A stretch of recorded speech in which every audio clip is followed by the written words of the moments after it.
I think that the whole world has to see how much we appreciate the sport and how much they should appreciate us.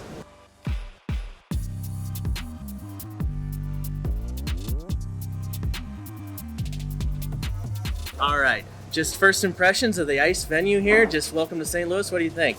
Yeah, I'm actually super excited to be here, being the Olympic season, coming out there, having the first practice of the event. Is I just get a feel for the ice and really see how it is. I mean, I'm starting to like the ice, but I think I'll have to adjust a little bit more in the next few days. So I'm just looking forward to it overall. What kind of mindset are you taking into this week? Obviously, you've done a lot of work in the season beforehand to get to this point. Just your mindset for this particular event. Yeah, I think I really just want to get through it as fast as possible, really. I think right now I'm in new skates, so it's a little bit of a tricky hassle. I'm not at my full capacity of what I can be, but overall in the next month I'll be able to get used to them, get more comfortable, and really put myself out there to be at my top at the Olympics. What's that look like for you? Peaking at the right time, peaking at the Olympics. What have you done over the last 6 months or so to make sure you do peak at the right time? Yeah, I think a lot of it just honestly taking my time and not really rushing through the training process, really just not overworking, not putting enough stress on myself, or really just trying to anything to limit all of those unnecessary things that can happen. Just trying to play it safe, have my own steady pace, and really just know when the right time is. There's a lot of folks. There's a lot of folks coming to town that are going to be competing in this. That St. Louis is going to be excited to see. That are going to become household names in a couple of weeks.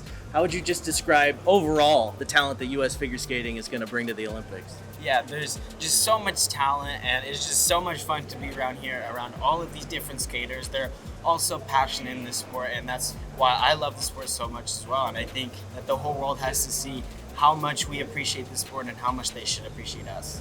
How have you handled kind of the rise in popularity over the last few years? And it's about to get even crazier here in a couple weeks. Yeah, I mean, it's been a long journey, honestly, I'll say that, and a lot of lessons that I've learned throughout my career, and of course more to come with the rest of my career to go. But again, like I said, it's just such a fun environment, and you really take everything, you take in everything as you go on.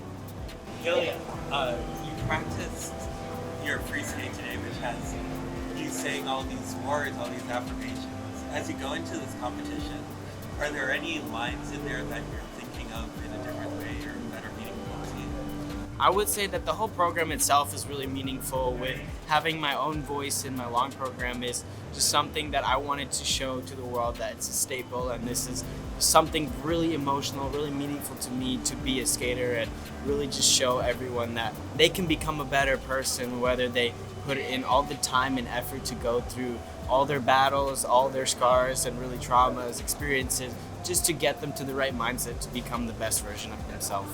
You've done things in this sport that have, opened some eyes to what's capable on ice. Why is it important to you to push the boundaries of what can happen in figure skating? Because I think that's a really good way to bring popularity back in this sport, is when people see that we're out there trying to do our best, putting all of these world records, numbers out there, people really get interested and they see, this guy broke a world record, so let me check it out. It's kind of, I feel like it's a more natural reaction to people when they see this. They're really interested to see what it's all about. On that note, here is the Quad Axel stands this weekend, and is this a little bit of a testing ground for Milan itself? I mean, this is definitely a testing ground for Milan, and as I like to when I come into these competitions or when I'm at this feeling, I really just try to test it out as the time goes. So I'm really just going to take it one step at a time and see how I feel for the competitions. Is that so game time to see I'm actually cool. Yes. Ilia, Sarah Everhard from home ice back home in Virginia. She'll be skating tonight. I know it's her first time. Have you spoken to her? What advice do you have for her as she also, tries to make that Olympic team here in St. Louis? Yeah, I think that she should just try not to get into her head too much. She should really just try to stick to her own processes and what works for her, and really just trust all the training she's been through. Yeah, and the entire DMV going to be cheering you on, watching you on NBC Washington. What is your message to all the fans back home as they support you and your Olympic run? I'm just so excited for all of them to show me the support, show me the effort that they always give me, and I really just want them to enjoy my skating as well as everyone's skating and really just see the beauty of the sport. You dreamed of arriving at this moment for a long time, as we've all talked about. What does it feel like? How have you sort of taken in the moment, and how are you trying to make sure you're staying present, although, you've got a big competition? Yeah, I think it's just so exciting just having this moment finally and really being able to feel that experience coming in, like you said, a few weeks is just unbelievable. I honestly don't know how to handle it right now. I think as the weeks go on, I'll really get a better feeling of how it feels.